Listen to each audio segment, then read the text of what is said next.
नमस्कार, RB news में स्वागत है आपका और मैं हूं आपके साथ शमा प्रवीण। नए अंदाज में आपके शहर, गांव और कस्बे की खबर पहुंचाएंगे हम।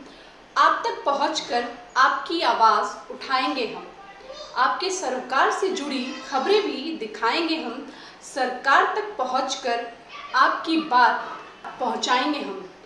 तो बिहार की छोटी से छोटी खबर जानने के लिए सब्सक्राइब करें आरबी न्यूज चैनल।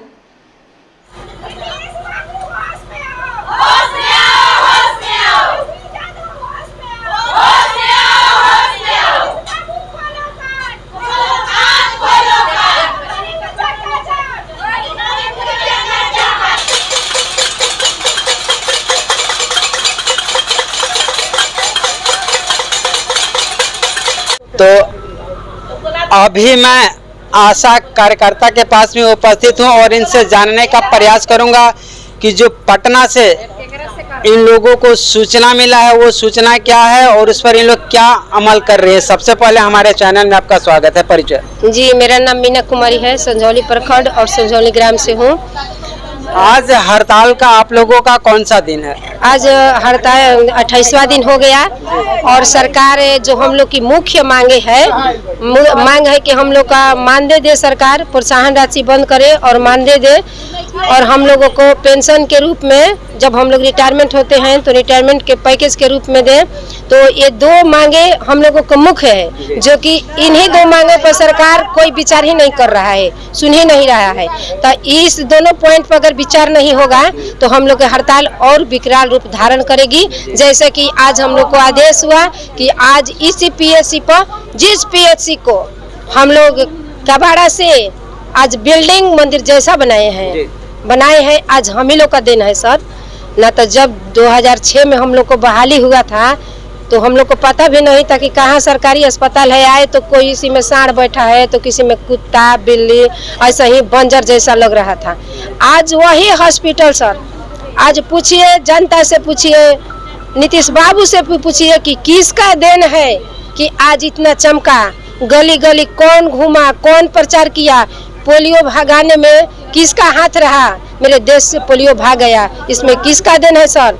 हम लोग झोपड़ी में घुस घुस करके, कंबल से निकाल करके बच्चे को हम लोग पिलाए, जनता को जागरूक किए, यहाँ तक लाए। लेकिन आज हम लोगों के लिए नीतीश बाबू बिल्कुल सोए हुए हैं और तेजस्वी यादव कुछ नहीं सुन रहे हैं।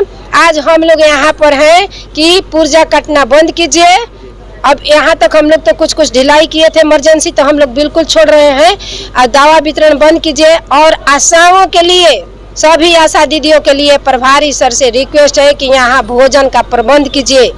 डीएम साहब से भी रिक्वेस्ट है कि FIR ना जो हमारे आशाओं पर जुलूम कर रहे हैं, हम अपने काम को बाधित कर रहे हैं, नारियों का शोषण किया जा रहा है। और आज जिसको हम इतना सेवा दिए वो किए, क्या हमको मोह नहीं है सर? हर बच्चे से अपने बच्चा के जैसा मोह है, ममता है। लेकिन हाँ, हम अपने मांगों के लिए आज हम लोग बाधित काम को कर रहे हैं। आज हमारा सरकार मांग अगर मान लेता है सर तो कल से हम घर घर घूम करके एक ही बच्चा को खोज करके हम टीकाकरण करवाएंगे। लेकिन जब तक मेरा मांग पूरा नहीं होगा सर, टीकाकरण हम लोग जारी रखेंगे। इससे भी आगे जारी होगा, चक्का जाम होगा, ट्रेन जाम होगा, ये रुकने वाला नहीं है। सरकार अगर सोई है तो उसे चाहे FIR दर्ज करना बंद करे और हम लोग अस्पताल को जैसे जमाए हैं वैसे इसी पीएचसी पर हम भोजन मांग रहे हैं कि भोजन के आशाओं के लिए व्यवस्था करे। प्रभारी BHM जो भी है यहाँ पर हम लोग ये लोग से मांग रहे हैं, यही रहेंगे। जैसा कि आप देख रहे हैं कि आज हड़ताल का 28वां दिन है और इस गूंगी बहरी सरकार इन आशाओं पर पानी फेर रही है।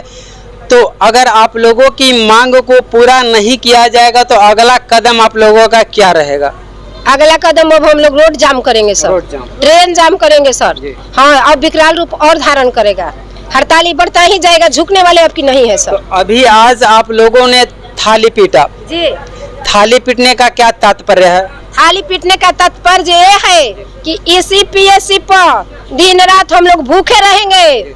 आज प्रभारी सर हम लोग पर FIR दर्ज करने जा रहे हैं, कहीं कहीं सुनने में आ रहे हैं, कहीं कहीं ऐसा पर। तो ये सब करना हर जगह के प्रभारी सर लोग छोड़े और डीएम साहब भी इसको छोड़े और यही हम लोग भूखे पेट बैठेंगे, भोजन का प्रबंध करें। तो अभी आपने देखा कि यहाँ पर आशाओं दीदी के द्वारा थाली भी पीटा गया और थाली पीट करके ये मैसेज दिया गया कि हम लोगों को भोजन आपके माध्यम से मिलेगा। सही बात है जी जी। और आप लोगों का जो लीडर पटना में बैठी हैं, ठीक जी, वो आने वाले समय में क्या कहना चाह रही हैं? शशि यादव पूरा हम लोगों की जो माननीय नेता है वो एकदम दिन रात अपना लगी हुई है। वो उनको वार्ता के लिए बुलाया गया था। संजय कुमार सचिव ने बोले कि ये जो 1 नंबर और 8 नंबर जो 2 पॉइंट है मानदेय वाला और सरकारी सेवक घोषित करो या मतलब रिटायरमेंट वाला, इस बात को सुनने के लिए मुख्यमंत्री तैयार ही नहीं है। तो मेरी शशि यादव ने बोली कि तो हम अपना हड़ताल वापस नहीं लेंगे। मतलब अभी तक सरकार के साथ आप लोगों को किसी प्रकार का कोई बैठक नहीं हुआ, कोई समझौता नहीं हुआ ना? अभी समझौता नहीं हुआ है, बातचीत तो हुआ। हाँ। लेकिन बातचीत में जो मेरी मुख्य मांगे हैं उनको सरकार नहीं सुन रही है, इसलिए मेरा हड़ताल जारी है। चलिए, अगर सरकार इन लोगों की बात, इन लोगों की मांग को पूरा नहीं करेगी तो इसी प्रकार इन लोगों का ये जो हड़ताल है अनिश्चितकालीन में बदलता जाएगा। और आप देख सकते हैं कि संझौली के सरकारी अस्पताल में आज यहाँ पर भी धरना प्रदर्शन किया जा रहा, थाली पीट करके, और बहुत सारे लोकोक्तियों को भी पुकारा गया, बोला गया कि हमारी मांगे पूरा करो। आशा कार्यकर्ता जिंदाबाद, नीतीश सरकार मुर्दाबाद के नाराओं के साथ में यह पूरा अस्पताल परिसर गूंज उठा है। तो अभी भी मैं कुछ विशेष जानकारी लेने का प्रयास करूंगा इन आशाओं कार्यकर्ताओं से कि कोरोना काल के समय जब आप लोग घर से बाहर निकल रही थी और आज इस प्रकार सरकार आप लोग के साथ में दोहरी गेम जो खेल रही है, इसको लेकर के आप क्या कहना चाह रही हैं? कोरोना काल में सर देख रहे थे जिस समय घर में सब कोई पैक होकर रहता था, हम लोगों को जानते हैं क्या करना रहता था उस समय। आज तुम्हारे गांव में कौन कहां से आया है, इन लोगों का डर है। कुर्सी में अपने बैठे हुए हैं। हम आशा दीदी जाते थे, कौन गुजरात से आया, कौन महाराष्ट्र से आया, कौन फ्लाइट से आया, कौन ट्रेन से आया, कौन कहाँ उतरा, पूरा विवरण जा करके अपने जान का परवाह न करके, अपने बाल बच्चों का परवाह न करके, और जाते थे उस व्यक्ति के घर, उनके यहाँ जा करके। जिस समय सब कोई डरता था कि कोरोना सट्टा होगा द्वार में, कोरोना हुआ उसको, हम लोग जा करके उसके दरवाजे पर बैठ करके सब लिख करके ला करके रिपोर्ट देते थे। उस समय सब कहाँ गया सर, कौन दिया रिपोर्ट सर? कोरोना काल में काम लिया गया हम लोगों से, एकदम रिकॉर्ड तोड़ काम लिया गया। जिस समय सब कोई रहा है अपना घर में बंद होकर के, हम लोग गली गली घूमे सर, सर्वे किए सर, लेकिन क्या मिला? उसके बदले कुछ नहीं मिला। हम लोग जा करके तापमान मापते थे कोरोना वाले व्यक्ति को कि कितना है, जो बाहर से आते थे उसका अपना जान के परवाह न कर करके। लेकिन सरकार, मेरे बाल बच्चों और हमको सरकार का कहाँ परवाह है? कुछ नहीं है। और देखा जा रहा है कि कई राजनीतिक पार्टी आप लोगों के समर्थन में खड़ा हो रही है, तो कहीं ना कहीं यह राजनीतिक पार्टी रोटी सेकने का काम कर रही है। सही बात है। हमारे समर्थन में कोई नहीं है, हमारे समर्थन में वो लोग अपना राजनीतिक मुद्दा को साध रही है। अपने आप है, हमारे समर्थन में कोई नहीं है। अब महिला इतना दिन से महिला का रूप में था, लेकिन अब दुर्गा और काली के रूप हम लोग का आएगा, अब आएगा। अब इतना विकराल रूप आएगा कि देखेंगे नीतीश और देखेंगे तेजस्वी, समझे? और हम लोग का पीछे कोई नहीं है, ना मुखिया, ना सरपंच, ना वार्ड, ना बीडीसी, ना जिला परिषद, कोई नहीं है हमारे लिए, ना प्रभारी, ना बीएचएम, ना बीसीएम, कोई नहीं है हमारे लिए। काम के लिए सब कोई साथी है और दाम के लिए कोई ही हमारा नहीं है, हमारा लिए कोई नहीं है। लेकिन अब पहले तो हमारा नारी का रूप था, लेकिन अब दुर्गा काली का रूप आएगा, आप देखेंगे। जैसा कि आप देख रहे हैं कि यहाँ पर कहा जा रहा है कि किसी भी प्रकार का कोई मदद नहीं मिल रहा है, कोई भी जनप्रतिनिधि खड़े नहीं हो रहे हैं और ये लोग अपनी जंग को अकेले लड़ रहे हैं। हालांकि राजनीतिक पार्टियां भी इस क्षेत्र में कूद पड़ी है, परंतु बतलाया ये जा रहा है कि वो अपना राजनीतिक रोटी सेकने का काम कर रही है। और क्या कुछ कहना चाह रही हैं आप? कोई बुर्बक नहीं है, वो राजनीतिक आ रहे हैं अपना रोटी सेकने के लिए। तो क्या हम बुर्बक हैं? हम बुर्बक नहीं है, हम देश के चला रहे हैं, वो हमारे चलाएंगे, वो देखने आएंगे। हम भी चलाक है उतने, वो चलाक है, तो क्या हम बुर्बक हैं? हम बुर्बक नहीं है। अगर आप लोगों को बहलाया जाए, फुसलाया जाए, तो आप लोग क्या उसे बहकावे में आ सकते हैं? नहीं। किसी का बहकावे में, किसी का फुसलावे में कभी नहीं आ सकती है मेरी आशा बहना, कभी नहीं आएंगे। बोलो उतना हम लोग बुद्धिल नहीं है कि किसी का बहकावे में, फुसलावे में आ जाएंगे।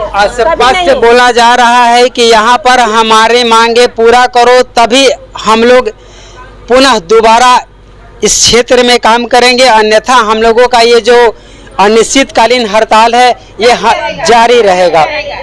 तो हमारा यह प्रयास आपको कैसा लगा कमेंट के माध्यम से ज़रूर बताएं।